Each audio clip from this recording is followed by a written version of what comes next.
નમસ્કાર મિત્રો, તો આજે આપણે વરસાદ જેવું વાતાવરણ છે અને આજે આપણે દાલ ફ્રાય તડકા બનાવવા જઈ રહ્યા છીએ. બહુ દિવસથી આપણી ઈચ્છા હતી કે આપણે દાલ ફ્રાય તડકા ખાવા છે, પણ આજે આપણે કામ બહુ ઓછું છે અને વરસાદ જેવું વાતાવરણ છે, તો આજે અમે નક્કી કર્યું કે આપણે દાલ ફ્રાય તડકા જીરા રાઈસ બનાવી અને આજે બપોરે આપણે સર્વ કરીએ અને એનો ટેસ્ટ માણીએ. વરસાદ જેવું વાતાવરણ છે ઓલરેડી અને ઠંડુ પવન આવે છે, થોડો ઝરમર બહાર વરસાદ આવે છે અને આજે કામ બહુ કઈ છે નહીં.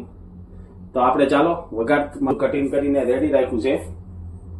આપણે બધો સામાન આપણે જે પણ જોઈએ છે, દાલ ને બાફી લીધી છે, બધું કટિંગ થઈ ગયું છે અહીંયા અને આપણા જીરા રાઈસના ચાવલ પણ ચડી ગયા છે, તમે જોઈ શકો છો.